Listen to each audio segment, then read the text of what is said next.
আমরা পড়বো হচ্ছে আজকে এর পরের যে টপিক, নেক্সট টপিক, সেটা হচ্ছে ফটো ইলেকট্রিক ইফেক্ট বা আলোক তড়িৎ ক্রিয়া। ফটো ইলেকট্রিক ইফেক্ট পড়ার আগে, হ্যাঁ জি বলো। এটা কই চ্যাপ্টারে? আমরা যেটা শুরু করছিলাম, আধুনিক পদার্থবিজ্ঞান। আধুনিক পদার্থবিজ্ঞানে আমরা ফার্স্ট পার্টটা শেষ করছিলাম না, দৈর্ঘ্য, ভর আর হচ্ছে সময়, আর হচ্ছে কিছু না, শক্তি।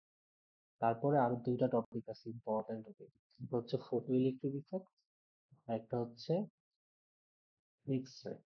ফটো ইলেকট্রিক ইফেক্ট একটু বড়, এক্স রে অনেক ছোট। ফটো ইলেকট্রিক ইফেক্ট পড়বো হচ্ছে আজকে আর কি।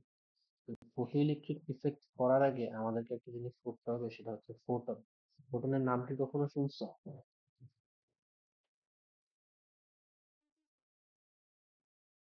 ফোটন জিনিসটা কি, সেটা হচ্ছে যে অনেক আগে, অনেক আগে চিন্তা করা হইতো যে কোনো একটা বস্তু, হ্যাঁ, কোনো একটা বস্তু যে শক্তি শোষণ করে অথবা শক্তি বিকিরণ করে, সেই শক্তি বিকিরণ অথবা শোষণ, এটা হয় হচ্ছে তোমার নিরবিচ্ছিন্ন। নিরবিচ্ছিন্ন ভাবে মানে কি বোঝো?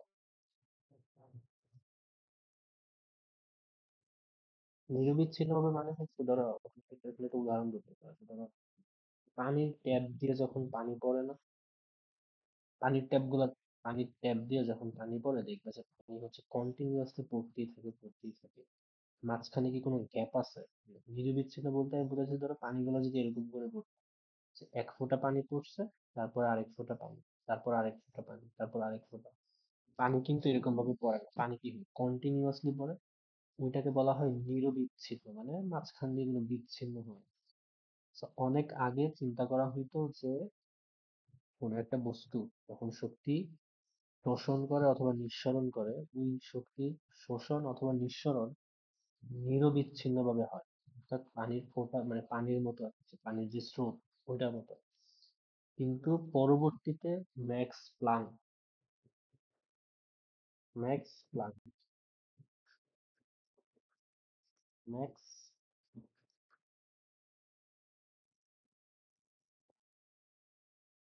উনি একটা তত্ত্ব দিছে, যে তত্ত্বের নাম হচ্ছে কোয়ান্টাম তত্ত্ব, নাম শুনছো?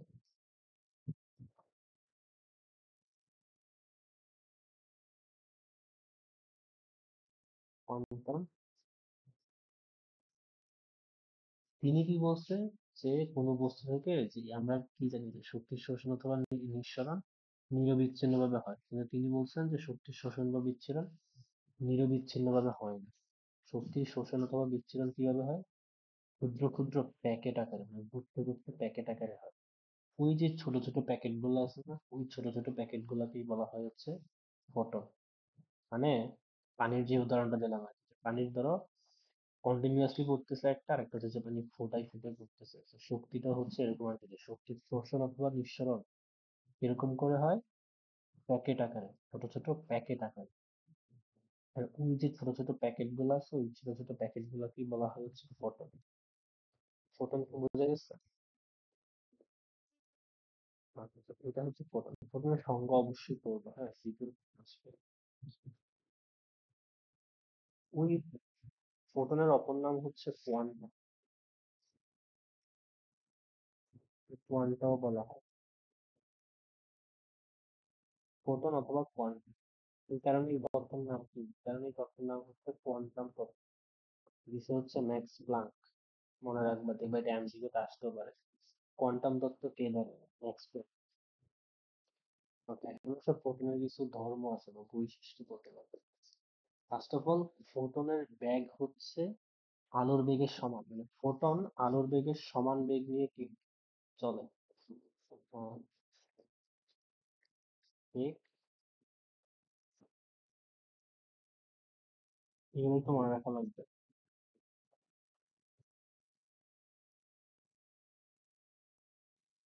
ফোটনের বেগ হচ্ছে আলোর বেগের সমান, আলোর বেগের মান তো আমরা কি জানি, 3 × 10⁻⁸ মিটার পার সেকেন্ড।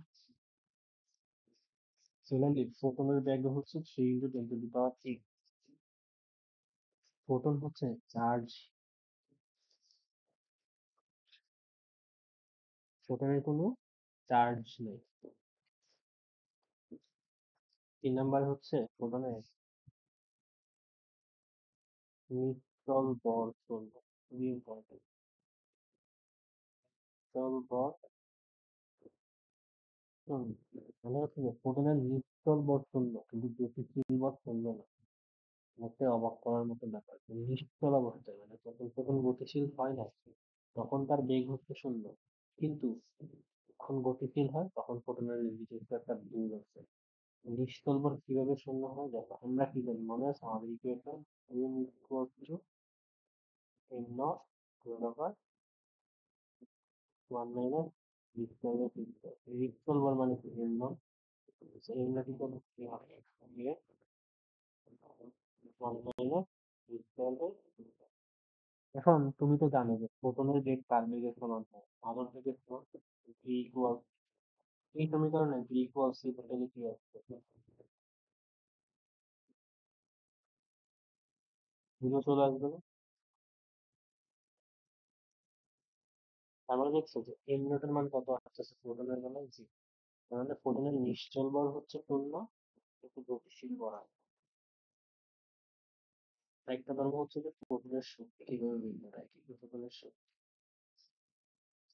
শক্তি বের করার সূত্র হচ্ছে E is equals to hf অথবা E is equals to hc by lambda। এগুলো অবশ্যই দেখছো এর আগে, তো এগুলো এই ফোটনের বৈশিষ্ট্যগুলো একটু মনে রাখবে, এমসিকিউর জন্য ইম্পর্টেন্ট। কতে আসতে পারে, ক্ষতে আসতে পারে, যে কোনো জায়গায় আসতে পারে। ফোটনের সংজ্ঞাটা এখান থেকে দেখবা। ফোটন বলতে কি বোঝায়, ফোটন বলতে সিম্পলি হচ্ছে যে কোন একটা বস্তু যে শক্তি শোষণ করে অথবা শক্তি বিচ্ছুরণ করে। হ্যাঁ, শক্তি মানে কি আলো, কারণ আলো কি এক ধরনের শক্তি, আলো হতে পারে।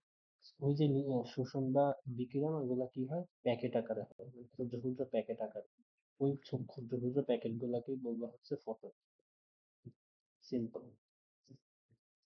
ওকে, আমরা আজকে যেটা পড়বো সেটা মেইনলি হচ্ছে ফোটো ইলেকট্রিক ইফেক্ট, আলোক তড়িৎক্রিয়া।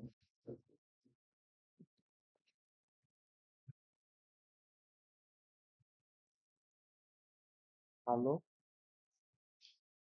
তড়িৎক্রিয়া, ইংলিশে বলা হচ্ছে photo electric effect. English term গুলো জানবা।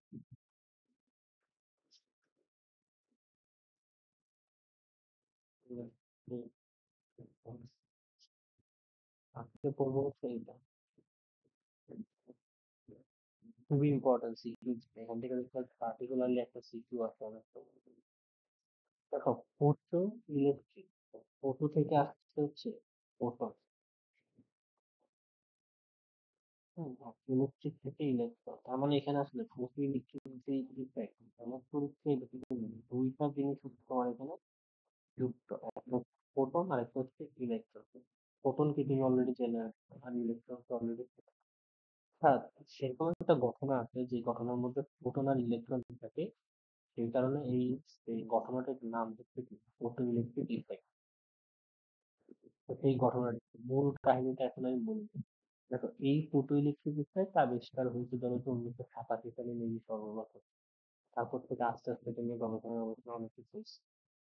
তো যখন বিজ্ঞানীরা যখন এগুলো আবিষ্কার করছে তখন কিন্তু ওনারা জানতো না, তারা আবিষ্কার করছে এখন কিন্তু অলরেডি আবিষ্কার হয়ে গেছে, আমরা কিন্তু জানি যে কি কি হয়েছে সবকিছু কিন্তু আমরা জানি। মানে ফোটো ইলেকট্রিক ইফেক্ট যদি এক লাইনে বলতে চাও তাহলে হচ্ছে এরকম একটা লাইন বলতে পারো। ধরো এইটা হচ্ছে তোমার একটা ধাতু, হুম, এটা হচ্ছে একটা ধাতু। এখন কি হয়েছে, ধাতুর মধ্যে তৈরি করছে একটা ফোটন আপতিত করছে। ফোটনকে লেখা হয় এরকম করে লিখতে হয়, ফোটনকে এরকম তরঙ্গ আকারে হচ্ছে দেখানো হয়। এটা হচ্ছে একটা ফোটন, একটা ধাতুর উপর তৈরি করছে, একটা ফোটন আপতিত করছে। আপতিত করার পর দেখা গেছে যে ধাতু থেকে ইলেকট্রন হচ্ছে মুক্ত হয়েছে। ধাতুতে কি থাকে, ইলেকট্রন থাকে না? একটা ইলেকট্রন মুক্ত হচ্ছে। এই যে ঘটনাটা, এটাকেই বলা হয় ফোটো ইলেকট্রিক ইফেক্ট। মানে কোন একটা ধাতুর উপর ফোটন মানে কি আলোক শক্তি, কোন একটা ধাতুর উপর ফোটন আপতিত হবে, পতিত হওয়ার ফলে কি হবে, ধাতু থেকে ইলেকট্রন বের হবে। এই যে ঘটনাটা এটাকে বলা হয় ফটো ইলেকট্রিক ইফেক্ট। এই কারণে এটাকে কি বলা হয় ফটো ইলেকট্রিক ইফেক্ট। ফোটন পতন করার ফলে ইলেকট্রন বের হয়েছে ধাতু থেকে। এটা মাথায় রাখবা, ধাতু থেকে। এই কারণে এটার নাম হচ্ছে ফটো ইলেকট্রিক ইফেক্ট। এটা হচ্ছে মেইন কথা আর কি। এখন ভিতরে কি হয়েছে এগুলো জানতে হবে না?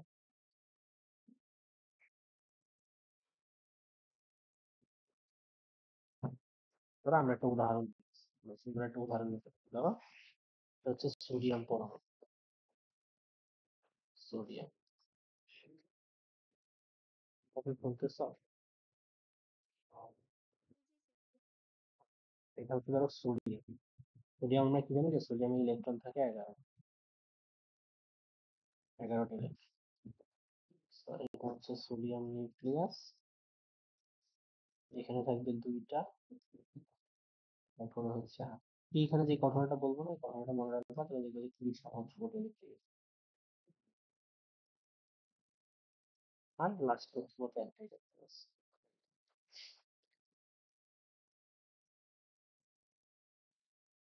কি জানি যে প্রথম কক্ষপথের শক্তিকে কি বলা হয়? তোমার দ্বিতীয় কক্ষপথের শক্তি হচ্ছে E2, আর তৃতীয় কক্ষপথের শক্তি হচ্ছে E3।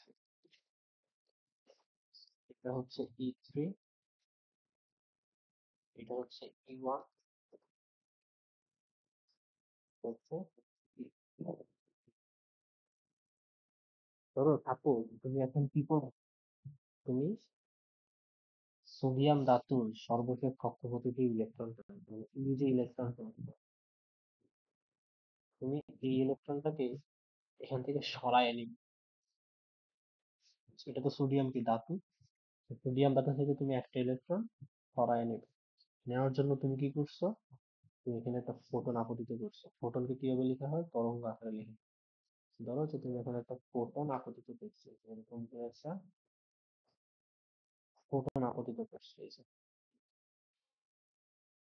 ফোটনের শক্তি ধরো,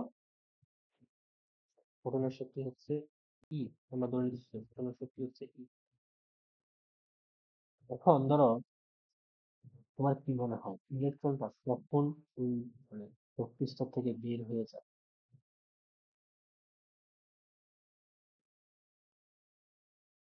তখন ইলেকট্রনটা ওই শক্তি স্তর থেকে বের হয়ে যায়। তুমি আরেকটা সহজ উদাহরণ আমি বলি, হ্যাঁ এই কাহিনী বলে যাও বাস্তব জীবনের সাথে। ধরো তুমি একটা কোম্পানিতে চাকরি করো, তোমার বেতন হচ্ছে 50,000 টাকা। তোমার বেতন 50,000 টাকা। আমি তোমাকে এখন বললাম যে তুমি আমার কোম্পানিতে চলে আসো, আমি তোমাকে বেতন দিব 40,000 টাকা। তুমি কি আসবে আমার কোম্পানিতে? না, কখনোই আসবে না। কারণ কি, তুমি যেই কোম্পানিতে আছো ওই কোম্পানিতে বেতন হচ্ছে 50,000। তারপর আমি বললাম যে আমি তোমাকে 50,000 টাকাই দিব, তাও তুমি আমার কোম্পানিতে চলে আসো। তখন তুমি বলবা যে আচ্ছা, তুমি এখন যেই কোম্পানিতে আছো ওইটার বেতনও 50,000, আর আমি তোমাকে যেই অফারটা দিতেছি ওইখানেও 50,000। কিন্তু ধরো আমি তোমাকে একটা এক্সট্রা একটা সুবিধা দিলাম যে আমি তো আমার এখানে আসলে হয়তো তোমাকে কিছু পরিমাণে কাজ কম করতে হবে, তুমি চলে আসবে, তোমার এখানে পরিশ্রম একটু কম হবে। আবার ধরো আমি তোমাকে বললাম যে আমি তোমাকে 70,000 টাকা দিব, তুমি কি করবে? অবশ্যই আমার কোম্পানিতে চলে আসবে। এখানেও না সেম জিনিসটা দেখো, তুমি যদি একটা ফোটন দ্বারা একটা ইলেকট্রনকে বের করতে চাও, মানে এটা ধরো যে উদাহরণটা আছে সোডিয়াম, সোডিয়ামের 11 নম্বর ইলেকট্রনটাকে তুমি কি করবা? বের করে নিবা এখান থেকে। So, বের করতে হলে কি করতে হবে তোমাকে? কি এই যে E3 পরিমাণ শক্তি আছে, 11 নম্বর ইলেকট্রনের শক্তি কত? E3 পরিমাণ শক্তি। E3 থেকে বেশি পরিমাণ শক্তি দিতে হবে না যদি বের করতে চাও ইলেকট্রনটাকে? এর থেকে কম দিলে কি বের হবে ইলেকট্রন? কখনোই না। So, ধরো সাপোজ এখানে তুমি যে ফোটন আপতিত করছো তার শক্তি হচ্ছে ই, এর মানটা E3 থেকে কম, তাহলে কি ইলেকট্রন বের হবে?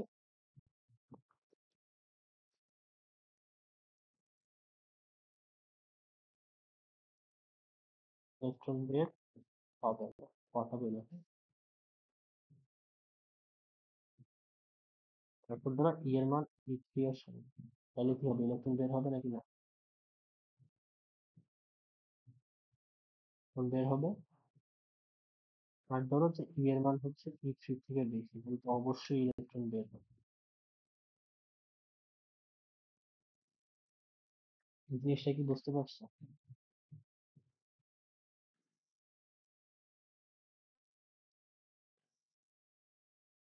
তার মানে তুমি দেখতেছো যে আমরা কি বলছি যে একটা ফোটন মানে হচ্ছে আলোক শক্তি ধাতুর উপর আপতিত করবা, ধাতু থেকে ইলেকট্রন বের হয়, এটাকে বলা হয় ফোটো ইলেকট্রিক ইফেক্ট। এখন তোমার কি মনে হয় যে যে কোনো পরিমাণের ফোটন আপতিত করলে কি ইলেকট্রন বের হবে? ইলেকট্রন বের হওয়ার একটা শর্ত আছে না? সেই শর্তটা কি যে ইলেকট্রনের যে এনার্জি আছে তার থেকে বেশি পরিমাণে এনার্জি দিতে হবে, এর থেকে কম এনার্জি দিলে কি ইলেকট্রন বের হবে? ব্যাপারটা কিন্তু এরকম না যে তুমি জাস্ট একটা ফোটন ধাতুর উপর পতিত করবা, ধাতু থেকে ইলেকট্রন বের হয়ে যাবে। ধাতু থেকে ইলেকট্রন কখন বের হবে? যখন শুধুমাত্র আপতিত ফোটনের শক্তি কি হবে, ইলেকট্রনের যে নিজস্ব শক্তিটা আছে ওইটার থেকে বেশি হয়, তখনই কিন্তু বের হবে, এর আগে কিন্তু বের হবে না।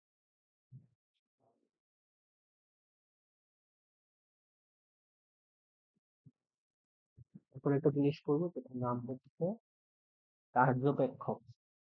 একটু বুঝতে যে আসলে প্রোটিলিটি ইফেক্ট কেমনে হয়, এটা একটু বুঝতে ভিতরের কাছে। সোডিয়াম আছে, এই যে ইলেকট্রন বের হচ্ছে, সোডিয়াম এই ইলেকট্রন থেকে যদি বেশি পরিমাণে শক্তি দেয় তাইলে কি হবে, ইলেকট্রনটা বের হয়ে যাবে, আর এই যে ইলেকট্রনটা বের হচ্ছে এটাকেই বলা হয় ফটো ইলেকট্রিক ইফেক্ট। এই যে ঘটনাটা এটাই ফটো ইলেকট্রিক ইফেক্ট।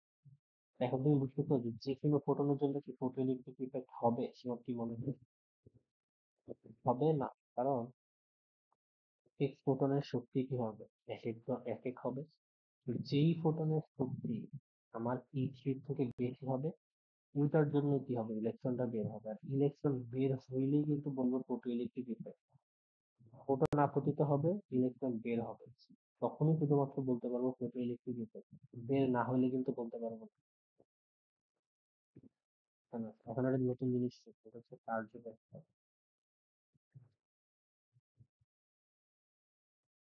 বা ইংরেজিতে বলা হচ্ছে ওয়ার্ক কন্ট্রোল।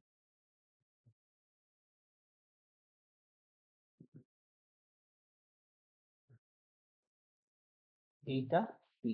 এখন ধরো এখন আমরা হচ্ছে শুধুমাত্র লাস্ট কক্ষপথে আসবো, হ্যাঁ? এখন আর সম্পূর্ণ কক্ষপথ আসবে না। তো এটা হচ্ছে লাস্ট কক্ষপথে এইখানে কি ছিল, একটা ইলেকট্রন ছিল, এইটাকে বের করার জন্য কি লাগবে আমার একটা, ধরো এখান থেকে ইলেকট্রনটাকে আমি বের করে নিব, এখানে একটা ফোটন আপতিত করি। ফোটনের শক্তি হচ্ছে ই, আর এটার শক্তি যদি হয় ধরো যে E3 আমরা দিচ্ছিলাম, ইলেকট্রন কখন বের হয়, যখন ইলেকট্রন বের হওয়ার শর্ত, ইলেকট্রন বের হওয়া, ইলেকট্রন কখন বের হবে, শুধুমাত্র তখনই বের হবে যখন আপতিত ফোটনের শক্তি কি হবে, প্লাস E3 সমান অথবা তার থেকে বেশি। এর কম হইলে কি ইলেকট্রন বের হয়েছিল না। E3 এর কম যদি শক্তি দাও তাহলে কিন্তু ইলেকট্রন কখনোই বের হবে না। তাহলে বলো ইলেকট্রন বের করার জন্য একটা ন্যূনতম শক্তির দরকার না? তা ইলেকট্রন বের করার জন্য একটা ন্যূনতম শক্তি দরকার। ওই যে ন্যূনতম শক্তিটা না, ওই ন্যূনতম শক্তিটাকে বলা হয় কার্যব্যক্ষক বা ওয়ার্ক ফাংশন। তাহলে এটার সংজ্ঞাটা হবে হচ্ছে এরকম করে যে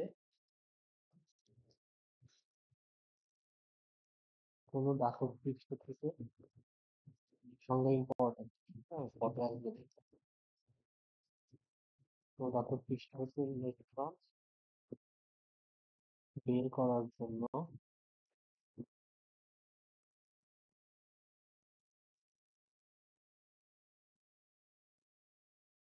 ন্যূনতম শক্তির প্রয়োজন।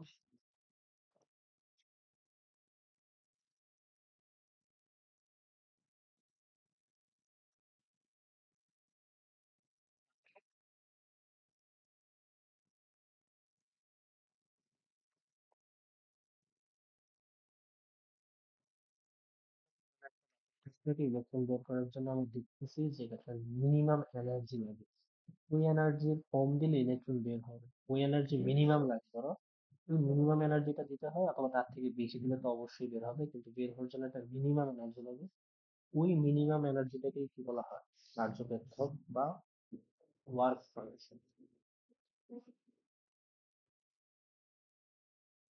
সো ওয়ার্ক ফাংশনকে প্রকাশ করা হয় হচ্ছে ফাই দ্বারা। ফাই, এটার ইনপুট টার্ম হচ্ছে phi.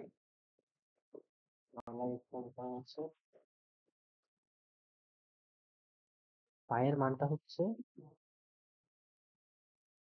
Phi is equals to H F. আচ্ছা, আমরা এখানে সূত্রটা না লিখি, হ্যাঁ না লিখলে তুমি আবার ভালোভাবে বুঝো। সামনে আমরা লিখি। তো এখানে একটা মোস্ট ইম্পর্টেন্ট, বলো যে সোডিয়ামও একটা ধাতু, ম্যাগনেসিয়ামও আর একটা ধাতু। এখন বলো, সোডিয়াম থেকে ইলেকট্রন বের করার জন্য যতটুকু শক্তি লাগবে, ম্যাগনেসিয়ামে কি ঠিক কতটুকু পরিমাণে লাগবে, না তার থেকে কম বা বেশি লাগবে? যে কোনো একটা লাগবে। সেম কি লাগবে?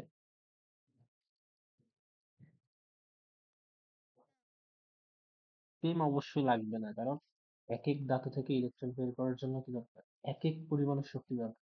তার মানে কি কার্যপেক্ষক কি ধাতু ভেদে ভিন্ন হয় না?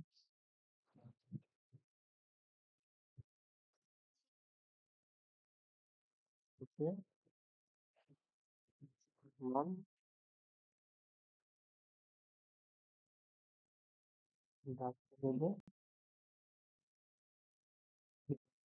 এক এক ধাতু থেকে ইলেকট্রন বের করার জন্য আমার এক এক শক্তি লাগে। কার্যকর সিম্পলি হচ্ছে যে কোন একটা ধাতু থেকে ইলেকট্রন বের করার জন্য যতটুকু শক্তি দরকার, মানে মিনিমাম যতটুকু শক্তি দরকার, তার বেশি দিলে তো অবশ্যই বের হবে। কার্যব্যাখ্যা নিয়ে এতটুকু কথা বলা, সামনে আরো আসবে, ওগুলা দেখাবো। তো এই হচ্ছে কার্যব্যাখ্যা প্রকাশ করে ফায়দার। সামনে ফাইয়ের সূত্র আসতেছে। আচ্ছা, কার্যব্যাখ্যা গেল। এখন আসবে হচ্ছে সূচন কম্পাঙ্ক। কার্যব্যাখ্যক বুঝলে সূচন কম্পাঙ্ক বুঝবে। সূচন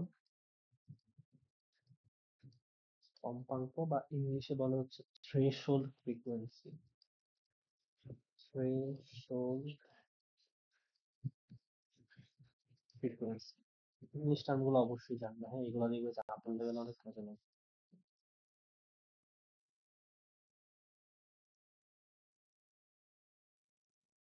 সিমিলার ভাবে সেম ভাবে আমরা সেম উদাহরণটা নিব। লাস্ট কক্ষপথে একটা ইলেকট্রন, আমরা কিন্তু এখানে যে সোডিয়ামে চলে যাচ্ছে, দুটো ইলেকট্রন কিন্তু থাকবে। তো ইলেকট্রনটা তুমি কি করবা, বের করে দিবা। এরকম করে বের করবে, এই কক্ষপথ থেকে ইলেকট্রনটাকে বের করে দিবে।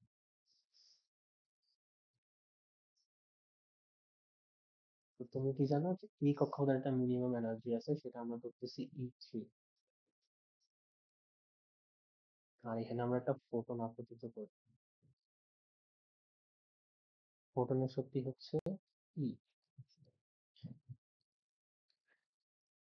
এখানে যে ফোটন আপতিত করছি তার শক্তি হচ্ছে ই। আর ধরো যে ফোটনের কম্পাঙ্ক হচ্ছে এফ।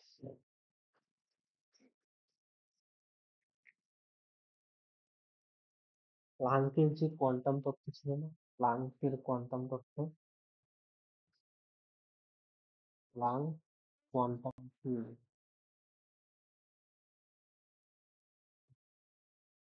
এটা কেমিস্ট্রিতে অনেক ভালোভাবে আছে।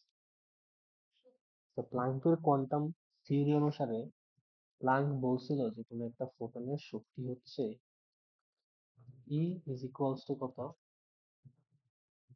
H F. মানে ফোটনের শক্তি হচ্ছে কনস্ট্যান্ট এইচ ইনটু হচ্ছে ফ্রিকোয়েন্সি। এইখান থেকে তাহলে আমরা লিখতে পারবো না, দেখো তো, যে ইজ প্রপোর্শনাল টু এফ। মানে শক্তি কি কম্পাঙ্কের সমানুপাতিক।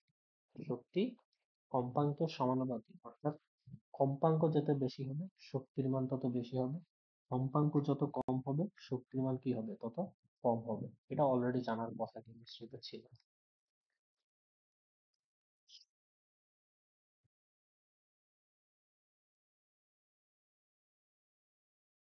বাট এটা মনে হচ্ছে যে কম্পাঙ্ক বেশি হইলে শক্তি বেশি হবে, কম্পাঙ্ক কম হলে শক্তি কম হবে। সিম্পল কথা। এখন আসি, ধরো ইলেকট্রন বের করার জন্য তোমার কতটুকু শক্তি দরকার? E3 পরিমাণের শক্তি দরকার। তো তুমি কি করছো, শুরুতে F1, হ্যাঁ, F1 কম্পাঙ্ক দিছে। F1 কম্পাঙ্কের জন্য তোমার ফোটনের শক্তি হচ্ছে V1।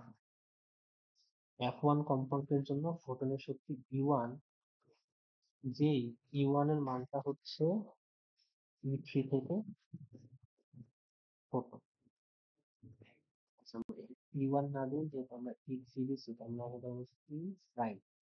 এখন বুঝো, তোমার ফোটনের কম্পাঙ্ক যখন F1, তোমার শক্তি হচ্ছে E প্রাইম, মানে ফোটনের শক্তি আর কি, যে এই ফোটনের কম্পাঙ্ক যখন F1, ফোটনের শক্তি হচ্ছে E প্রাইম।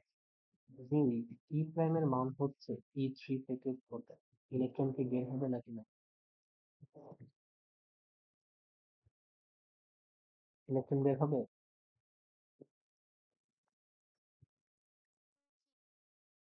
হবে না তো। দেখ, F1 কম্পাঙ্কের জন্য এই ফোটনের কম্পাঙ্ক যখন F1, তখন তোমার শক্তি হচ্ছে E প্রাইম, মানে এই ফোটনের শক্তি হচ্ছে E প্রাইম, যে E প্রাইমের মানটা E3 থেকে ছোট। মানে প্রতিটা ফোটনের শক্তি তোমার কি, ইলেকট্রন বের করার জন্য যতটুকু শক্তি দরকার তার মানের থেকে ছোট, তাহলে তো ইলেকট্রন সে বের করতে পারবে না। তারপর ধরো কি হচ্ছে, তোমার ফোটনের কম্পাঙ্ক হয়ে গেছে F, তখন তুমি শক্তি পাইছো E double prime. E double প্রাইমের মানটা E3 এর সমান। তখন কি হবে, ইলেকট্রন বের হবে। বুঝতে না পারলে অবশ্যই জিজ্ঞেস করো। তারপর ধরো যে তোমার ফোটনের কম্পাঙ্ক F3, তুমি শক্তি পেয়েছো E ট্রিপল প্রাইম, যেটার মান হচ্ছে যে E3 থেকে বড়, সেই ইলেকট্রন অবশ্যই কি হবে, বের হবে।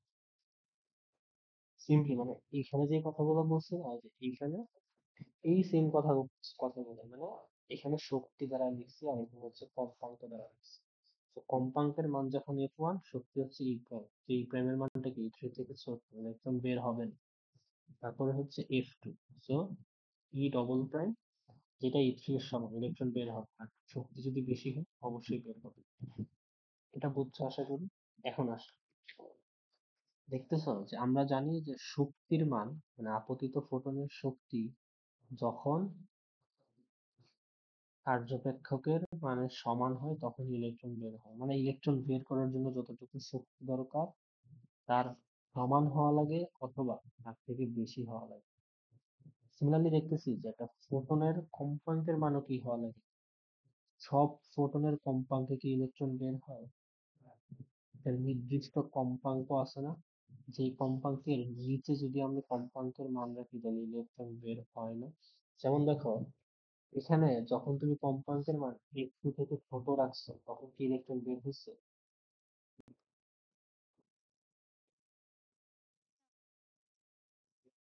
এখানে বড় গেলে হয়। আরেকটা জিনিস তোমাকে একটু আরো বেশি ক্লিয়ার করতেছি, এখানে F1 থেকে F2 বড়, F2 থেকে F3, মানে কম্পাঙ্কের মান আমি সিরিয়াল ওয়াইজ বাড়াইছি।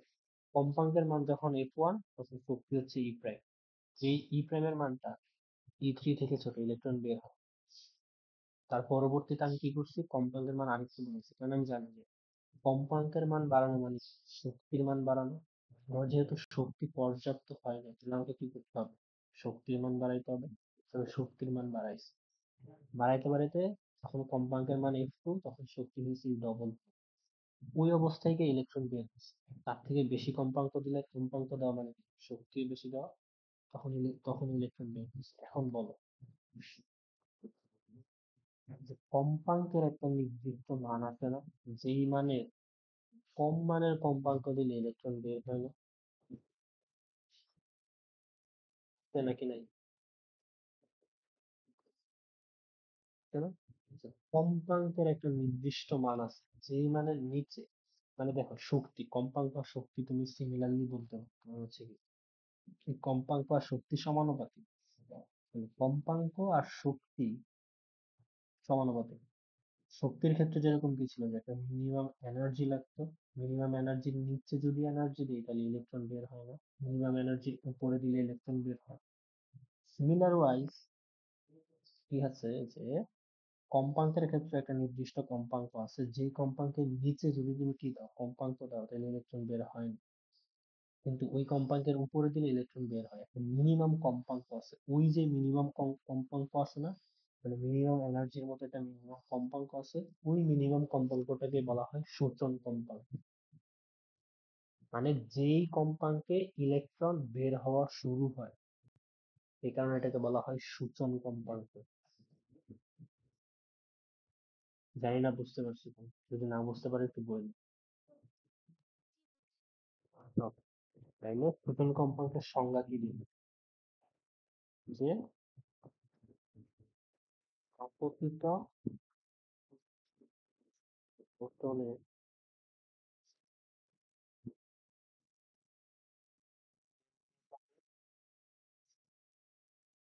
যে মানের জন্য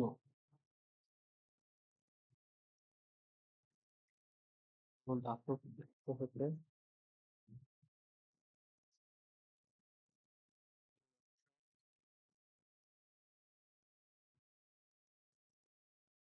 বের হওয়া শুরু হয় তাকে সূচন কম্পাঙ্ক।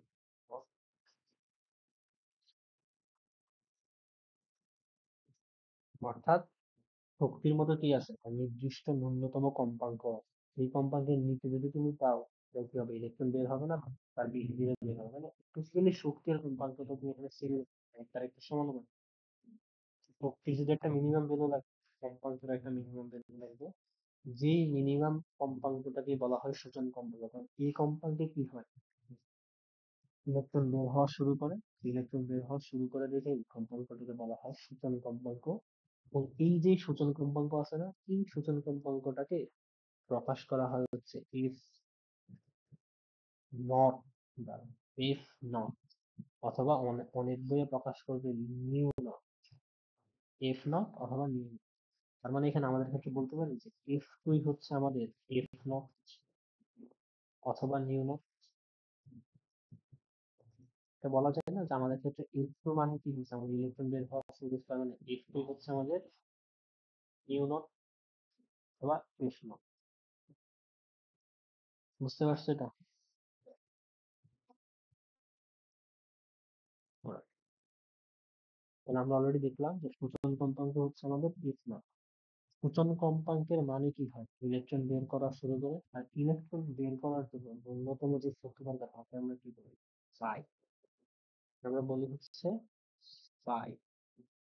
তাহলে কি আমরা এখান থেকে লিখতে পারবো যে pi is equals to H F naught. কি হয়েছে দেখো, যে এইটা হচ্ছে ফোটনের এনার্জি। এই ফোটনের এনার্জিতে কি হবে, ইলেকট্রন বের করা শুরু করে। দেখো ফোটনের কম্পাঙ্ক যদি হয় এফ নট, তাহলে ফোটনের শক্তি কত হবে, এইচ এফ নট। ফোটনের কম্পাঙ্ক যখন এফ নট, তখন ইলেকট্রন বের হওয়া শুরু করে। ইলেকট্রন বের করার জন্য ন্যূনতম যে শক্তি দরকার তাকে আমরা কি বলি, কার্যপেক্ষক। তার মানে কি, কার্যপেক্ষকের মান আর সূচন কম্পাঙ্কে ফোটনের শক্তির মান সেম হবে না, কারণ দুইটাতেই তো ইলেকট্রন বের করা শুরু করে। দেখো একটা হচ্ছে ইলেকট্রন বের করার জন্য কতটুকু শক্তি দরকার, আর একটা হচ্ছে ইলেকট্রন বের হওয়া কখন শুরু করে। দুদিকে আসলে সেম না। তার মানে ফাই সূত্র হচ্ছে phi is equals to H F naught. So এইটা মনে রাখবে, ফাই সূত্র হচ্ছে phi is equals to H F naught. তারপর তুমি অলরেডি জানো যে একটা, কিন্তু দেখাই ডিটেলস দিতে হবে, অনেক মজা একটা topic। এখানে একটা ইলেকট্রন থাকবে, যেটার উপর আমরা কি করি, এটা ফোটন আপলোড করি। এরকম করে ফোটনের কি থাকে, একটা কম্পাঙ্কের মান থাকে। তখন যদি একটা কম্পাঙ্কের মান থাকে, সিমিলারলি ফোটনের একটা তরঙ্গ দৈর্ঘ্যের মান থাকবে না। বুঝছো তুমি, তুমি এই সূত্র জানো না, এই যে এসে দেখো এই যে কার্যপেক্ষ, এটা কি একটা শক্তি না?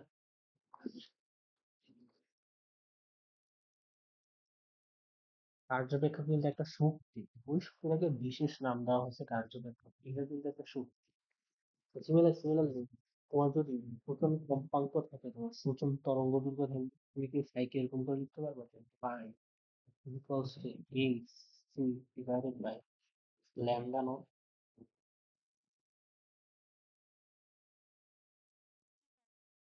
তুমি একটু তো জানো না যে এইচ এর যে কথা এইচসি বাই ল্যামডা তো একই কথা। এফ নট মানে যদি সূচল কম্পাঙ্ক থাকে তাহলে কি থাকবে, তার সূচল তরঙ্গ দৈর্ঘ্য থাকবে। এইটাও আসতে পারে, তাই না? তো এই দুটা সূত্র অবশ্যই পড়বা, এমসিকিউ তে আসবে মাস্ট। ল্যামডাকে কি বলা হবে? সূচল তরঙ্গ দৈর্ঘ্য।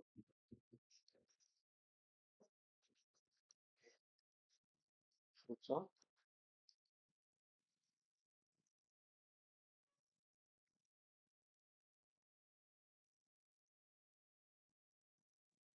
এই হচ্ছে কি, কার্যব্যাখ্যা হচ্ছে সিম্পলি ইলেকট্রন বের করার জন্য যতটুকু শক্তি দরকার। ফাই হচ্ছে ওই শক্তির রিলেটেড কি থাকবে। শক্তি মানে কি আসলে? ফোটনের শক্তি কার উপর নির্ভর করে? কম্পাঙ্কের উপর। মানে ওই যেই কম্পাঙ্কে ইলেকট্রন বের করা শুরু করবে, যে কোনো কম্পাঙ্কে বের করা শুরু করবে, যেই কম্পাঙ্কে শুরু করবে ওইটাকে কি বলবো আমরা? সূচন কম্পাঙ্ক। আচ্ছা, এখন আসো, এখন আসো আমরা ফটোইলেকট্রিক সংজ্ঞাতে যাই। এই হচ্ছে ফটো ইলেকট্রিক ইফেক্টের আমরা কিন্তু এখন পর্যন্ত সংজ্ঞা দিই। ফটো ইলেকট্রিক ইফেক্ট কি তা দেখে ফেলছি, কার্যব্যাখ্যা কি, সূচন কম্পাঙ্ক কি তাও দেখছি, কিন্তু ফটো ইলেকট্রিক ইফেক্ট কি তাই কিন্তু দেখিনি। এই হচ্ছে ফটো ইলেকট্রিক ইফেক্টের সংজ্ঞা। সংজ্ঞা বড় বাট দ্বিধা মধ্যে এখানে মনে হতে পারে বড় সংজ্ঞা, বাট ছোট সংজ্ঞা মানে বারবার এগুলো কঠিন কিছু না। জাস্ট একটা কথা বলছে যে যথোপযুক্ত, প্রথমের দিকে একটা কথা আছে যথোপযুক্ত। আমরা একবার পড়ি, বলতে বলতে দেখো কি বলছে। যে যথোপযুক্ত উচ্চ কম্পাঙ্ক বিশিষ্ট আলোক রশ্মি কোনো ধাতব পৃষ্ঠে আপতিত হলে তা থেকে ইলেকট্রন নিঃসৃত হয়, এই ঘটনাই হচ্ছে ফটোন। আমরা তো এটাই দেখে আসছি না, কোনো একটা ফোটন অথবা কি হবে আলোক রশ্মি, কারণ আলো কি এক ধরনের শক্তি। কোনো ধাতব পৃষ্ঠে আপতিত হবে, হলে কি হবে, ওখান থেকে ইলেকট্রন বের হবে। ইলেকট্রন বের হবে, ওই ঘটনাটাকে কি বলা হয়? ফটো ইলেকট্রিক ইফেক্ট অথবা ফটো ইলেকট্রিক ক্রিয়া বা আলোকতড়িৎ ক্রিয়া। ধরো তোমার হচ্ছে ফোটন আপতিত হয়েছে, হ্যাঁ ধরো যে এই যে ধরো এইটা হচ্ছে একটা ধাতু, এটা একটা ধাতু, তার উপর কি হয়েছে, একটা ফোটন এসে আপতিত হয়েছে, ফোটন আপতিত হয়েছে, কিন্তু ইলেকট্রন বের হয় না, ইলেকট্রন বের হয়। এটাকে কি তুমি ফটো ইলেকট্রিক ইফেক্ট বলবা?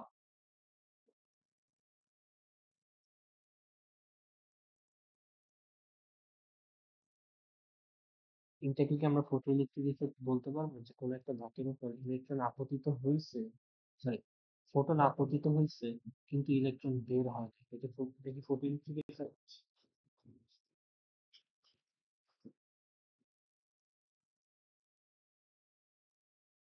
ফটো ইলেকট্রিক ইফেক্ট কেন ফটো ইলেকট্রিক ইফেক্ট নয়, কারণ এখানে ইলেকট্রন বের হয়। এখন কথা হচ্ছে যে ইলেকট্রন কেন বের হয় না, এটা কি বলতে পারবা যে এখানে কেন ইলেকট্রন বের হয় না? ফোটন তো আপতিত হয়েছে, তো হওয়ার পরেও কেন ইলেকট্রন বের হয় না?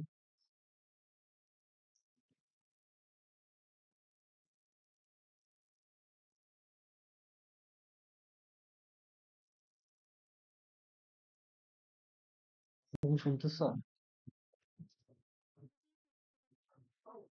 বলে দাও।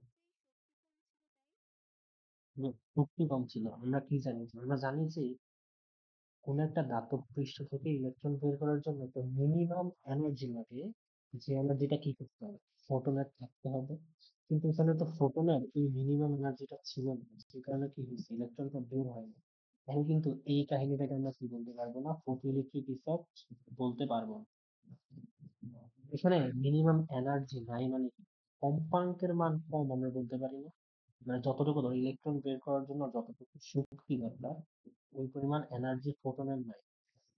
আবার ধরো এখানে কি হয়েছে, সেম ধাতু, ধরো ধাতু সেম ছিল, এবার তুমি একটা ফোটন আপলোড করছো, যেই ফোটনের এনার্জি পর্যাপ্ত পরিমাণে ছিল যে কারণে ইলেকট্রন বের হয়েছে। এটাকে আমরা বলতে পারবো না যে ফটো ইলেকট্রিক ইফেক্ট।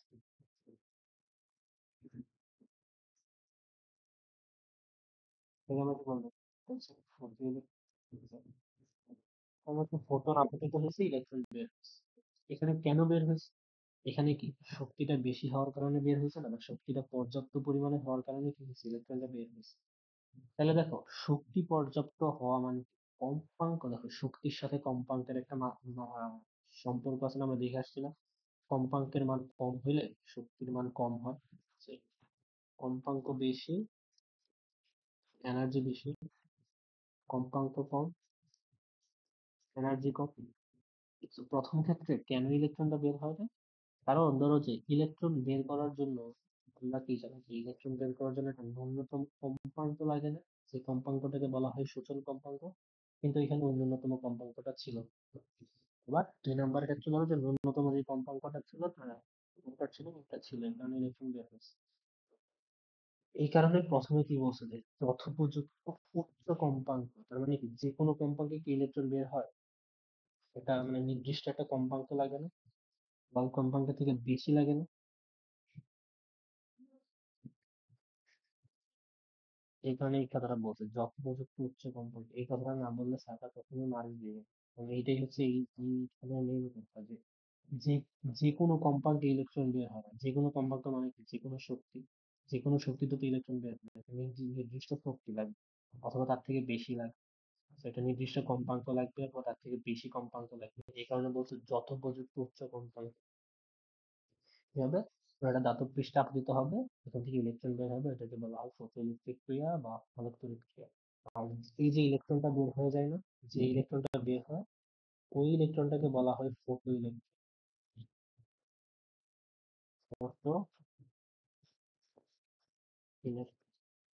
এই হচ্ছে ফটো ইলেকট্রিক ইফেক্টের ক্ষেত্রে দুইজন বিজ্ঞানী, হ্যাঁ, ফটো ইলেকট্রিক ইফেক্টে দুইজন বিজ্ঞানী অনেক বড় অবদান রাখছে। এর মধ্যে একজন হচ্ছে হার্টজ, হেনরিক হার্টজ। এখন আমরা হেনরিক হার্টজের পরীক্ষাটা করি। হেনরিক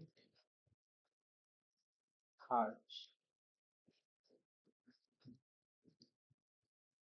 হেনরিক হার্টজ হচ্ছে একজন বিজ্ঞানী যিনি ফটো ইলেকট্রিক ইফেক্টে কি রাখছে, অনেক বড় একটা অবদান রাখছে। আর আরেকজন হচ্ছে আলবার্ট আইনস্টাইন।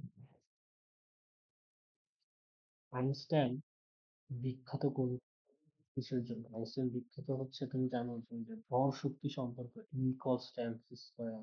তারপর হচ্ছে আপেক্ষিকতা, আমরা যেগুলো পড়ে আছি, দৈর্ঘ্য, ভর, সময়, এগুলোর জন্য আইনস্টাইন বেশি বিখ্যাত। বাট আইনস্টাইন কিন্তু নোবেল পুরস্কার পাইছে হচ্ছে এই ফটো ইলেকট্রিক ইফেক্টের জন্য। আইনস্টাইন ওইগুলোর জন্য নোবেল প্রাইজ পায় নাই। আইনস্টাইন নোবেল প্রাইজ পাইছে হচ্ছে এই ফটো ইলেকট্রিক ইফেক্টের উপর থেকে অনেক বিশাল বড় অবদান রাখছে, যে কারণে উনি নোবেল পুরস্কার পাইছেন। দেখবে আইনস্টাইনের আমরা পড়বো। এবার আসলে হেনরি হার্ট একটা এক্সপেরিমেন্ট করছিল। উনি এখানে কি করে, এক্সপেরিমেন্টাল জাস্ট সেট আপটা যেটা আছে না, এটা একটু মনে রাখবা। ফার্স্ট অফ অল এটা ধাতব পাত আর কি, এটা ধাতব পাত এরকম। এই দুইটা ধাতব পাতকে একটা ভ্যাকুয়াম টিউব মানে কি জানো? মানে এটা হচ্ছে একটা খালি বাতাস, মানে বায়ু শূন্য আর কি, এটা হচ্ছে একটা বায়ু শূন্য। ভ্যাকুয়াম টিউব বলে আর কি, বা বায়ু শূন্য। এটা হচ্ছে বায়ু শূন্য স্থান। বায়ু শূন্য মানে এর ভিতরে কিছু নাই, বাচ্চার ধূলিকণা টুলিকণা যা আছে কিচ্ছু নেই। সেটার ভিতর দুইটা ধাতব পাত্র নেওয়ার পর, একটা ধাতব পাত্রে হচ্ছে সোডিয়ামের আবরণ, মানে যে কোনো একটা ধাতুর আবরণ আর কি। মানে দুইটা ধাতু নিচ্ছে, বা দুইটা পাত, জিঙ্কের পাত্র, জিঙ্কের পাত্রের উপর কি করে একটা ধাতুর প্রলেপ দেয়। প্রলেপ মানে কি, ধরো যে একটা লোহা দিছো, লোহার উপর তুমি কোনো কিছু হচ্ছে প্রলেপ দেওয়া বলে না, মানে উপরে কোনো কিছু দেওয়া। তো উনি হচ্ছে এখানে 10টা অথবা জিঙ্কের দুইটা পাত নিছে, নেওয়ার পর একটা পাথর উপরে হচ্ছে ধাতুর প্রলেপ দেওয়া। এখানে যে লাল লাল দাগ দেওয়া না, এটা হচ্ছে ধাতুর প্রলেপ। ইজি, হ্যাঁ, খুবই সহজ একটা পরীক্ষা। ধাতুর প্রলেপ। তারপর কি করছে, তারপর সিম্পলি এখান থেকে এটা তার নিছে, তার বের করছে,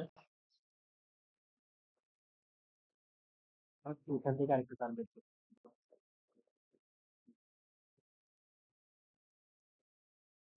দুই জায়গা থেকে দুটা তার বের করছে, বের করে তুমি একটা ব্যাটারির সাথে কনভার্ট করে দিচ্ছ। ব্যাটারিকে কেমনে লিখতে জানো? ব্যাটারি কেমনে লিখবে? ব্যাটারিকে এরকম করে লিখতে হয়, একটা ছোট দাগ একটা বড় দাগ। যদি চলতরিৎ পড়ে থাকো তাহলে লিখবে যে ব্যাটারি হচ্ছে একটা ছোট দাগ, একটা হচ্ছে কি বড় দাগ, এরকম। এই দুইটা দাঁত তার থেকে দুইটা দাঁত তার বের করে ব্যাটারির সাথে কানেক্ট করে দিচ্ছে এই জন্য। তো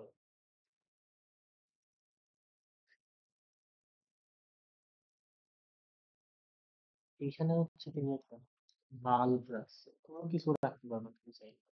সেট আপটা দেখো, সেট আপটা খুব ইজি একটা সেট, সেট আপটা জাস্ট একটু মনে রাখবা যে এরকম করে সেট আপ।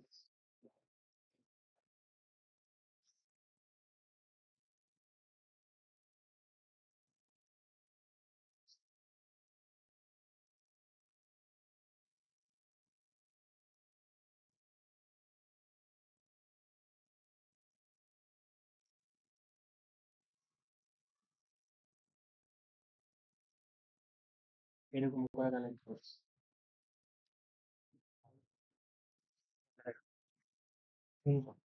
এটা একটা বায়ুপূর্ণ জায়গা, ওটার ভিতরে ধাতব পাত রয়েছে। যে পাতগুলোর মধ্যে একটা পাত রয়েছে, এই পাশের পাতে কি করছে, একটা ধাতব প্রলেপ দিয়ে দিছে আর কি, যে কোনো একটা ধাতু। ওকে, মাঝখানে জায়গাটা ফাঁকা হয়েছে, এই জায়গাটা দেখছো, এই জায়গাটা কিন্তু, এই জায়গাটা আছে না, এখানে এটা সম্পূর্ণ কিন্তু ফাঁকা। Okay, তারপর তুমি কি করছো, এখান থেকে একটা তার নিয়েছে, এখান থেকে একটা তার নিয়েছে। তুমি পাতের তারটা কোথায় কাটছো, তারটা কানেক্ট করছে নেগেটিভে, আর এটা কানেক্ট করছে পজিটিভে। আর এখানে কি আছে, একটা বাল্ব আছে। Okay, বলো, শুরুর অবস্থায় বাল্বটা কি জ্বলবে? ইনিশিয়ালি বাল্বটা কি জ্বলবে? না, কারণ আমরা কি জানি, তুমি তো দেখো, এই কথাবার্তা গুলো কমন কথাবার্তা, এটা আমরা ছোটবেলায় করছি এরকম যে একটা ব্যাটারির দুইটা তার থাকে, এই দুইটা তারের সাথে কি হয়, একটা ব্যাটারি লাইটের দুই প্রান্ত কানেক্ট করি, তাইলে লাইটটা হচ্ছে জ্বলে। দুই প্রান্ত যদি কানেক্ট না হয় তাহলে তো লাইট কখনোই জ্বলবে না। So, আমরা এখানে দেখতেছি মাঝখানে কি আছে, একটা সংযোগ বিচ্ছিন্ন আছে, সেখানে লাইটটা জ্বলবে না। এটা হচ্ছে ইনিশিয়ালি বাল্ব জ্বলতেছে না। আমরা এখানে লিখে শুরুতে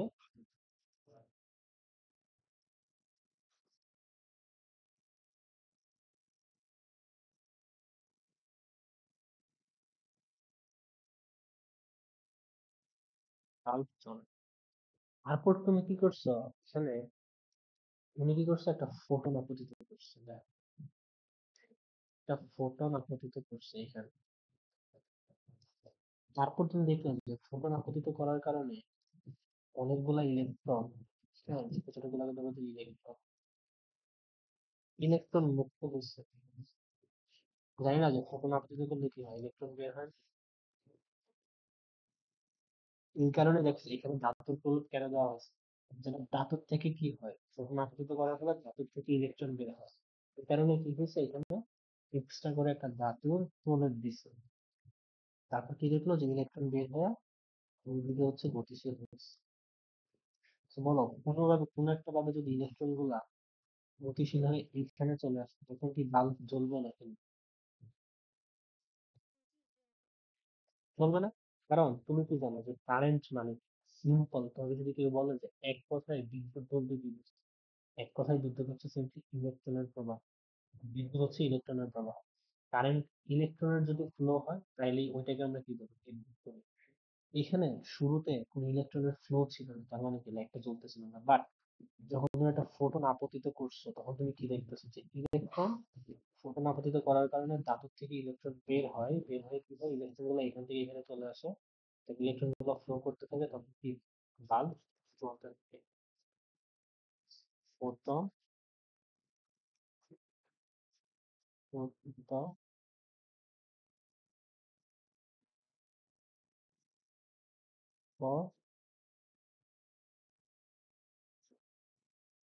বাল্ব কি হয়, জ্বলে। এই এক্সপেরিমেন্টটা করছে হেনরি। এখন তিনি কেমনে, দেখো এখান থেকে কি বোঝা যায় না যে আসলে ধাতু থেকে ইলেকট্রন বের হয়? যদি ধাতু থেকে ইলেকট্রন বের না হতো, লাইটটা কি কখনো চলতো? ধাতুর থেকে ইলেকট্রন বের না হইলে লাইট তো কখনোই জ্বলতো না। তিনি এই পরীক্ষার মাধ্যমে বুঝতে পারছে যে এখানে মাঝখানে তো কোনো কিছু নাই, এই যে এই ফাঁকা স্থানে তো কোনো কিছু নাই। আমি যখন ফোটন আপতিত করতেছি তখন দেখতেছি লাইট জ্বলতেছে। তার মানে কি? তার মানে অবশ্যই ফোটন আপতিত করার কারণে আমার ধাতু থেকে ইলেকট্রন বের হয়েছে, কারণ ইলেকট্রন বের না হলে তো বাল্ব জ্বলবে না। এই পরীক্ষার মাধ্যমে হার্টজ বুঝতে পারছে যে হ্যাঁ, ধাতু থেকে কি হয়, ইলেকট্রন বের হয় কখন, যখন ফোটন আপতিত হয়।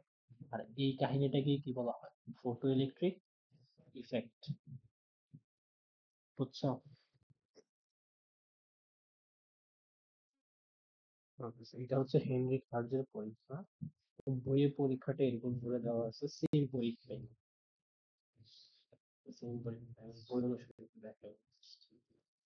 কি হয়েছে দেখ, যেটা দাঁতের পাত হয়েছে, সেটা দাঁতের প্রলেপ নেই, আলোক রশ্মি এখন ফোটন আপতিত করে, ইলেকট্রন বের হয়। এখানে আছে, এখানে আছে। এখানে একটা রিফ্লেকশন। এখানে আমরা কি ইউজ করছিলাম? আমরা ইউজ করছিলাম হচ্ছে বাল্ব। এখানে বাল্ব ইউজ করে না, এটাকে বলা হয় হচ্ছে এমিটার বলে আর কি। এমিটারের নাম শুনছো?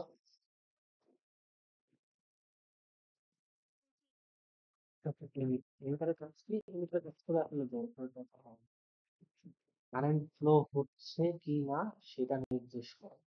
এখানে একটা বৃত্ত বা একটা কাঁটার মতো থাকে আর কি। যদি কারেন্টের ফ্লো হয় তাহলে কাঁটাটা হচ্ছে নর্মাল, কারেন্টের ফ্লো না হলে তখন বাতির মতো আর কি, বাতি জ্বলে নিবে। আর এখানে হচ্ছে কাঁটাটা নড়বে নড়বে, এই সেম কাজ কিন্তু। এখানে একটা ভোল্ট মিটার এড করে, দেখা যায় দুই পাশে একটা ভোল্ট মিটার এড করছে, এটা আমরা আসতেছি। ভোল্ট মিটার কেন এড করছে এটা বলতে হবে। এটা হচ্ছে প্রতিলিপি মিটার, এটা হেনরি হার্টজ হচ্ছে পরীক্ষা করে বের করছে।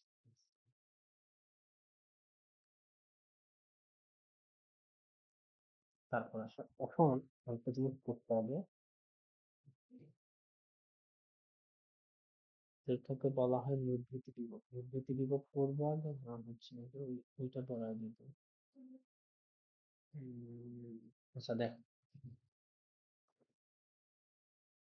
so আমরা ফটোইলেকট্রিক ইফেক্ট মানে আমরা কি জানি, যে এখানে একটা ধাতু থাকবে, ধাতুর উপর আমরা একটা ফোটন আপতিত করবো, একটা ফোটন আপতিত করি। ফোটনকে সবসময় এরকম করে দেখাবো, হ্যাঁ। সেটা হচ্ছে কি একটা ফোটন। ধরো যে ফোটনের শক্তি হচ্ছে ই, আর এই ধাতু থেকে, এই ধাতু থেকে ইলেকট্রন বের করার জন্য যতটুকু শক্তি দরকার এটা আমরা কি বলবো, কার্যবেক্ষক না? কার্যবেক্ষকের মান হচ্ছে পাই।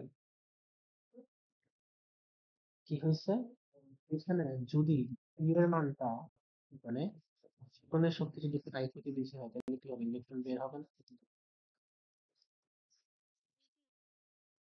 ইলেকট্রন বের হবে, এই ইলেকট্রন এখান থেকে কি হচ্ছে, বের হচ্ছে। বের হয়ে দেখো, একটা ইলেকট্রন বের হয়ে সে কি স্থির থাকবে? দেখো মানে ব্যাপারটা হচ্ছে এরকম আর কি, যে ধরো এই যে ধাতুটা আছে, এই ধাতু থেকে ইলেকট্রন বের করার জন্য তোমার শক্তি দরকার হচ্ছে 70 জুল। 70 জুল পরিমাণ শক্তি দরকার ইলেকট্রন বের করার জন্য। তুমি শক্তি দিছো 100 জুল, তাহলে কি হবে বলো? 70 জুল শক্তি ব্যয় হবে ইলেকট্রন বের করার জন্য। বাকি 30 জুল শক্তি দ্বারা ইলেকট্রনটা কি হবে বলো তো? ইলেকট্রনটা গতিপ্রাপ্ত হবে না? আচ্ছা, তার এনার্জি রয়ে গেছে, তাহলে কি হবে, বাকি শক্তি দ্বারা ইলেকট্রন কি হবে, গতিপ্রাপ্ত হবে। আমরা এখানে বলতে পারি যে গতিশক্তি মানে, গতিশক্তিটা কি হবে, ইলেকট্রনের গতিশক্তি হবে, যেটা আমরা কি বলতে থেকে, এটাকে বলা হয় ম্যাক্সিমাম, মানে এই গতিশক্তিটা সর্বোচ্চ হয়, কারণ এটাকে বলা হয় ইকেম্যাক্স। ইকেম্যাক্স অথবা বইয়ে তুমি এরকম করে লিখতে পারো, অনেক অনেক ভাবে লিখে যায়, পি ম্যাক্স বলতে পারো, অথবা তুমি বলতে পারো ইকেম্যাক্স। সিম্পলি একটু বলতে হবে। কি হবে, সর্বপ্রথম যে শক্তিটা ইবা, ওই শক্তি দ্বারা ইলেকট্রনটা বের হবে, ওই শক্তি দ্বারা ইলেকট্রন বের হবে। তারপর যদি অবশিষ্ট এনার্জি থাকে তাহলে কি হবে, ইলেকট্রন ওই শক্তি দ্বারা গতিশক্তি প্রাপ্ত হবে। তাহলে এইখান থেকে আমি কি এটা লিখতে পারি, দেখো, E is equals to I plus আমি ইকে ম্যাক্স না, আমি লিখবো হচ্ছে কে ম্যাক্স। হ্যাঁ, সঠিকভাবে একজন একইভাবে লিখছি কে ম্যাক্স। এটা কি লেখা যায়?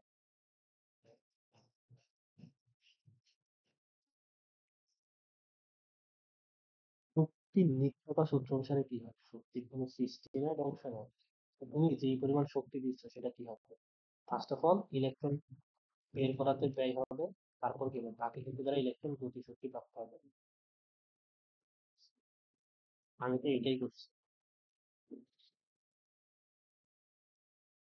তুমি কি পরিমাণ শক্তি দিচ্ছ, ওই কি পরিমাণ শক্তি কি হচ্ছে, সাই মানে ইলেকট্রন বের করার কাজে ব্যয় হয়েছে, এবং তারপরে যদি অবশিষ্ট এনার্জি থাকে তাইলে কি হয়, ইলেকট্রনটা ওই শক্তি দ্বারা গতিশক্তি প্রাপ্ত হয়। এইটা হচ্ছে আইনস্টাইনের ইকুয়েশন। এই ইকুয়েশনটা দিছে হচ্ছে আইনস্টাইন। আইনস্টাইন দেয় না, আমি আইনস্টাইন থেকে ব্যাখ্যা করছি অনেক ভালো। তাহলে এইটা হচ্ছে এই চ্যাপ্টারের মানে এইখান থেকে এই যে সূত্রটা আছে না, এইখান থেকে যত সিকিউ আছে না, সব সিকিউ এখান থেকে আসবে। এই সূত্র থেকে সব সিকিউ আসবে। এই সূত্রের অনেকগুলা ফরম্যাট হতে পারে না? দেখো, কিতে আমরা কি লিখতে পারি? কিতে আমরা লিখতে পারি যে H F is equals to কি, H F naught plus K X মানে কি আসলে হাফ এম ডি স্কয়ার। এরপরে যদি বি ভেগে গতিশীল হয়, বি ভেগে গতিশীল হলে তার গতিশক্তি কি হবে? কে এক্স মান কি হবে? M D square. লেখা যায় না? মানে দেখো এখানে এফ নট কি, এফ নট হচ্ছে সূচক কম্পাঙ্ক, মানে একটা দেখো, তুমি এখানে ধরো যে কম্পাঙ্কের মান হচ্ছে তুমি দিছো 100 হার্জ, ইলেকট্রন বের করার জন্য দরকার হচ্ছে 70 হার্জ। তাহলে 70 হার্জ, হার্জ হচ্ছে তোমার সূচন কম্পাঙ্ক, 100 হার্জ হচ্ছে তোমার আপতিত ঘটনার সময়। আবার এটাকে কি লিখতে পারি দেখো তো, এইচ সি বাই ল্যামডা লেখা যায় না?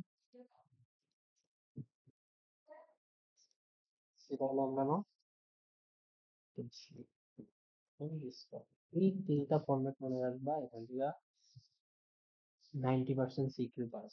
মোস্ট ইম্পর্টেন্ট সূত্র হচ্ছে এই তিনটা, এখান থেকে বললা, এখান থেকে একটা ইন্ডিভিজুয়াল সিকিউ,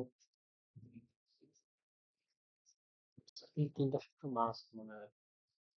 সিম্পল কথা, ইলেকট্রন বের হওয়ার জন্য যতটুকু শক্তি দরকার ততটুকু ক্ষয় হবে, তারপর যদি এক্সট্রা এনার্জি থাকে যেটা দ্বারা কি হবে, ইলেকট্রন গতিপ্রাপ্ত হবে।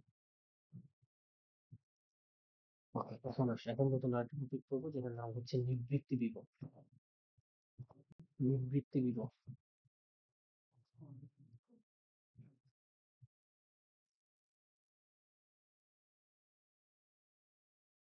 Stopping potential.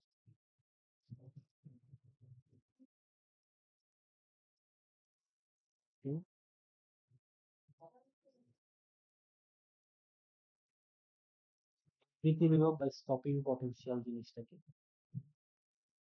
সেটা হচ্ছে যে ধরো আমরা এক্সপেরিমেন্টাল সেটআপটা আবার একটু নিয়ে আসি।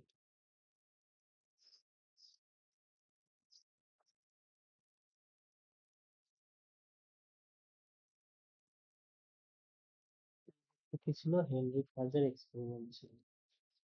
তো উনি কি করছে, দুটা পাত নিচে এরকম কানেক্ট করছে।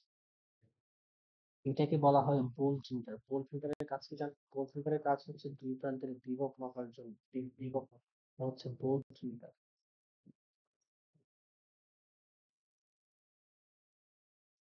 ভোল্টমিটার, ভোল্টমিটার দ্বারা তুমি কি করতে পারবা, দুই প্রান্তের বিভব অনেক সহজে বের করতে পারবে। দুই প্রান্তের বিভব কি করা যায়, জাস্ট একটা ভোল্টমিটার একটা যন্ত্র আর কি, এখানে থেকে তার থেকে, যেটা তার কি করবো আমরা, দুইটা তার অথবা দুইটা ক্লিপ থাকে, ওই দুইটা ক্লিপ দুইটা প্রান্তে কানেক্ট করবা, দেখবে যে তোমাকে ওই মেশিনের ডিরেক্ট দেখা যাচ্ছে এই দুই প্রান্তের বিভব হচ্ছে 20 ভোল্ট, 30 ভোল্ট, এরকম করে আর কি। এটা হচ্ছে একটা ভোল্ট মিটার লাগিয়েছে, ভোল্ট মিটার দুই প্রান্তে কি করেছে, এখানে কানেক্ট করা হয়েছে, এখানে কানেক্ট করা হয়েছে। সেই ভোল্ট মিটারটা বলে দিবে আর কি যে এই প্রান্ত আর এই প্রান্তের মাঝখানে বিভব কত। নিবৃত্তি বিভব কি? নিবৃত্তি বিভব হচ্ছে, এক কথা যদি বলো, নিবৃত্তি বিভব হচ্ছে যে এখান থেকে ইলেকট্রন গুলো যখন বের হয় তখন কি গতিশক্তি নিয়ে বের হয় না?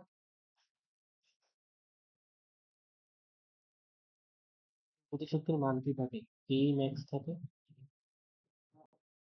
ইলেকট্রন গুলা এইদিকে গতিশক্তি প্রাপ্ত হয় ইলেকট্রন গুলাকে থামানোর জন্য, ইলেকট্রন গুলাকে থামানোর জন্য যতটুকু শক্তি দরকার।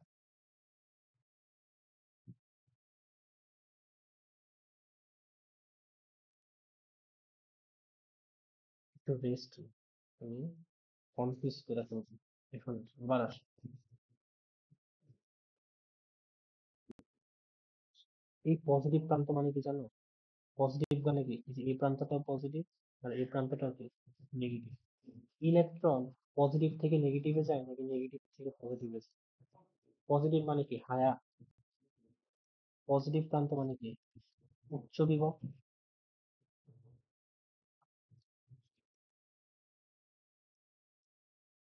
নেগেটিভ মানে কি নিম্ন বিভব। ইলেকট্রন কই থেকে কই যায় জানো? ইলেকট্রন কি উচ্চ বিভব থেকে নিম্ন বিভবে যায় নাকি নিম্ন থেকে উচ্চতে যায়? অলওয়েজ মনে রাখবা ইলেকট্রন হচ্ছে নিম্ন বিভব থেকে উচ্চতে যায়। ইলেকট্রন নিম্ন বিভব থেকে উচ্চ বিভবে যায়।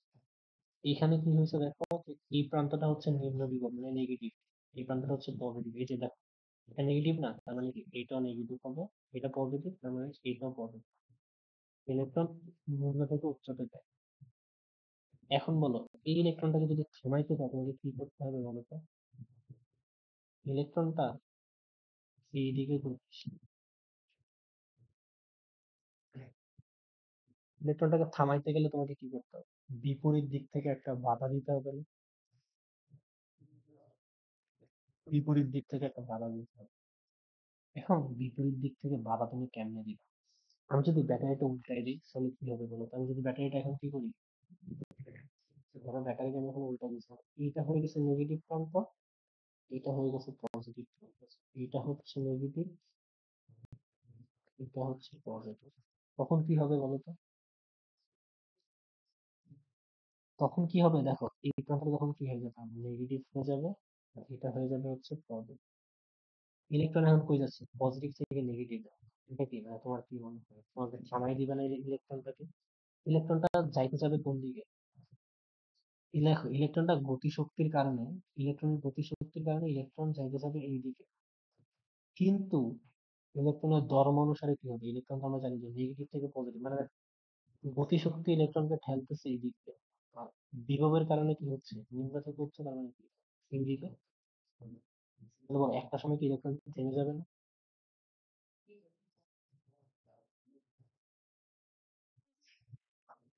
একটা সময় ইলেকট্রনটা থেমে যাবে, সমস্যা নেই, যে কোনো সময় কিন্তু থেমে। আর এখানে কি হবে তোমার কি মনে হয়, যে যে কোনো মানে এটাকে জাস্ট উল্টাই দিলেই কি থেমে যাবে?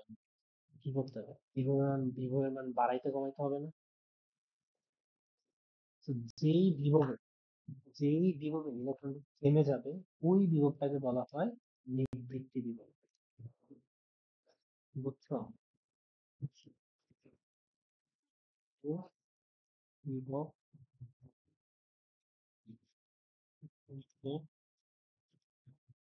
জন্য ইলেকট্রন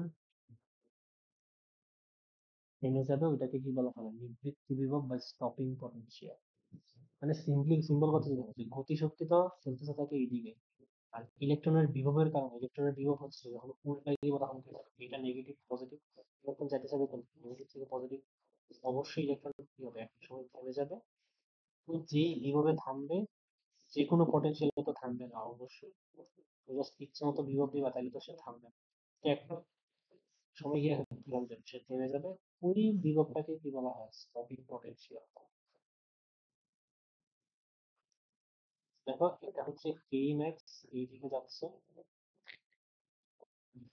ইলেকট্রনের বিভবের কারণে নেগেটিভ থেকে পজিটিভে যাচ্ছে, ইলেকট্রনটা একটা সময় থেমে যাবে। এখন বলো,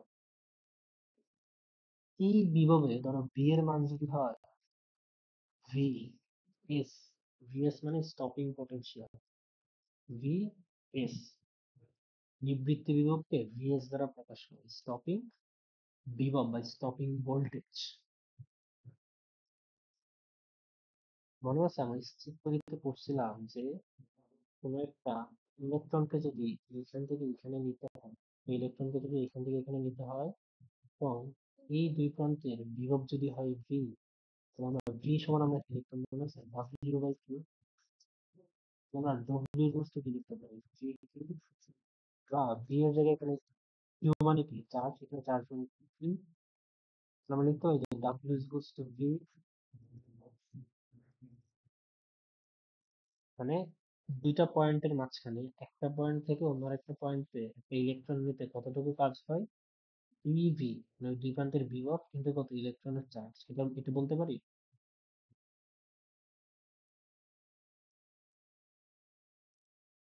বলা যায়। তো তাইলে এখান থেকে বলতো এই প্রান্ত থেকে এই প্রান্তে নিতে কাজ কতটুকু হচ্ছে, এই পরিমাণে হবে না, যে W ইকুয়ালস টু ইভিএস, এটা আরেকটা important, W equals to EVS. এখন বলো যে এই প্রান্ত থেকে এই প্রান্ততে যখন ইলেকট্রনকে নিচ্ছে, তখন তোমার কাজ হচ্ছে ইভিএস, আর গতিশক্তি হচ্ছে কেইভাস। এই দুইটা একে অপরের যদি সমান এবং পরস্পর বিপরীত হয়, তাইলেই কি ইলেকট্রনটা থামবে না, এর বাদে কি থামানো সম্ভব?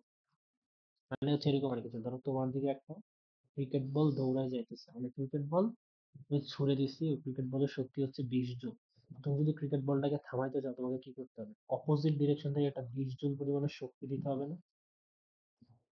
এখানে ইলেকট্রনটার গতিশক্তি হচ্ছে কেই ম্যাক্স, তো তুমি যদি এটাকে থামাইতে চাও, তোমাকে কি করতে হবে, অপোজিট থেকে এই সেম পরিমাণে একটা শক্তি দিতে হবে। দেখো যে এইটা হচ্ছে কেই ম্যাক্স,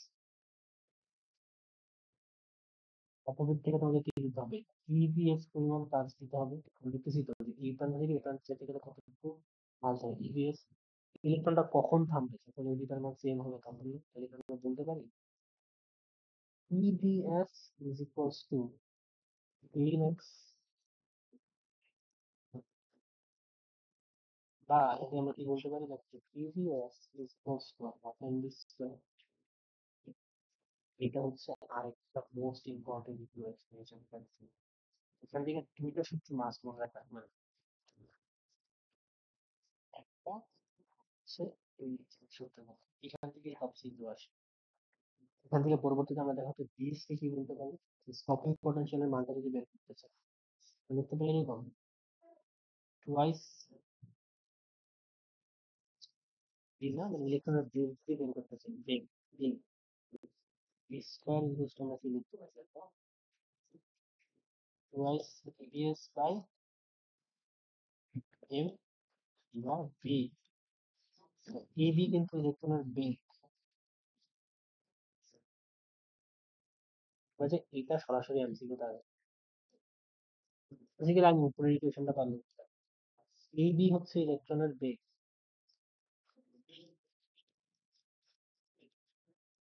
আর এই ভিএস কি, এই ভিএস হচ্ছে বৃত্তি বিভব,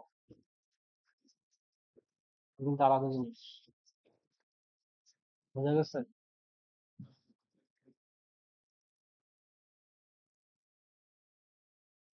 তাহলে আজকে এতটুকু পর্যন্তই।